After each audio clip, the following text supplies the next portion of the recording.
আসসালামু আলাইকুম রহমতুল্লাহি ওবরকাতুহু আলহামদুলিল্লাহি ওয়াহদা ওয়াসসালাতু ওয়াসসালামু আলা মাল্লা নাবি ইবাদা উযবিল্লাহি মিনাশ শাইতানির রাজিম বিসমির রহমানির রহিম মা জাআলাল্লাহু মিন বাহিরা ওয়ালা সাইবা আতি ওয়ালা ওয়াসিলাতি ওয়ালা হাম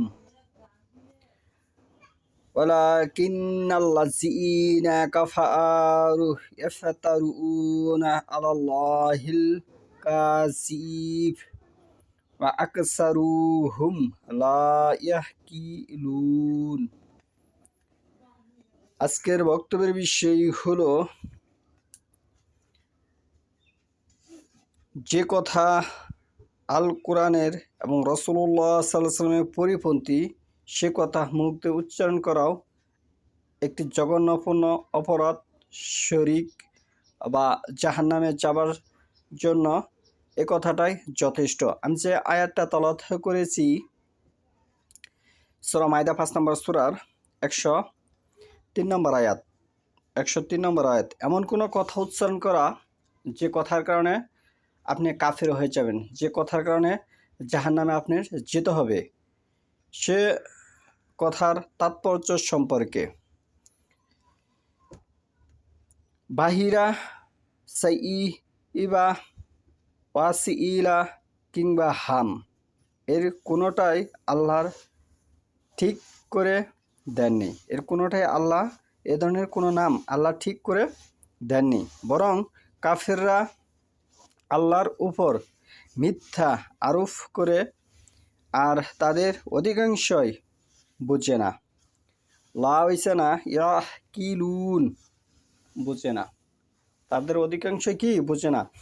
অনেক খাতিরে মানুষ শোনাশুনি তালে তালে অনেক কথা বলে থাকে, যেমন আল্লাহর সিফাতি নাম আছে 99টি, অনেকে খোদা নাম বলে থাকে, ব্যবহার করে থাকে। এটি কিন্তু কোনো হাদিসের কোথাও নেই, এটি কি মানুষের তালে তালে বলে থাকে, এবং মানুষ অনেক ভঙ্গিতে আল্লাহর জিকির করে থাকে। সেখান থেকে আমি বলবো, যারা ইসলাম সম্পর্কে যাদের কোনো জ্ঞান নেই, অল্প জ্ঞানের অধিকারী যারা, তারা এরকম ধরনের কার্যকলাপ থেকে বিরত থাকা তাদের জন্য ভালো হবে। আমি বলবো এই আয়াতের তাৎপর্য হিসেবে তাফসির বিদ্বানগণ আরও এটি বিস্তারিত ব্যাখ্যা বিশ্লেষণ করেছেন। এক নম্বরে সে বাহিরা একটি উট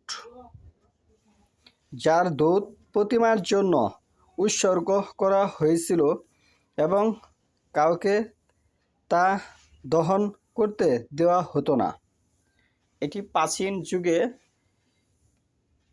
বিদ্রোহীরা এ কাজটি করত, যেটি বর্তমানে অনেকে আবার বিভিন্নভাবে বিভিন্ন জায়গার জন্য উৎসর্গ করে থাকে। বিভিন্ন জিনিস, গরু, ছাগল, ভেড়া, মুরগি, এগুলো কি উৎসর্গ করে থাকে আমরা দেখি। এটি কিন্তু একটা প্রাচীন যুগের বিদ্রোহীদের কার্যকলাপ। 2 নম্বরে সাই এবা একটি উট যার প্রতিমার জন্য ছেড়ে দেওয়া হয়েছিল এবং যার উপর কোনো বোঝা চাপাতে দেওয়া হতো না, যাকে কোনো বোঝা বহন করা হতো না, তাকে আগলা রাখতো, প্রতিমার জন্য ছেড়ে দিত তারা।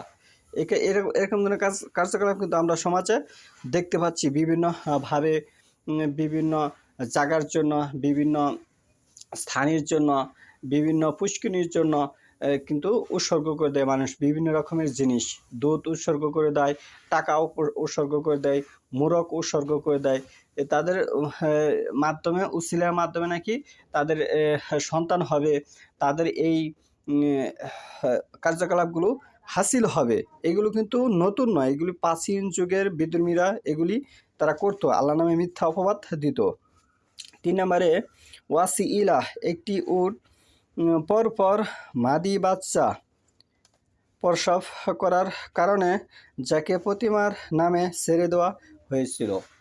পরপর 2টি মহিলা বাচ্চা প্রসব করার কারণে তাকে প্রতিমার নামে ছেড়ে দেওয়া হয়েছিল, যেটি আমরা বর্তমানে দেখতে পাচ্ছি বিভিন্ন নামে, বিভিন্ন ভঙ্গিতে।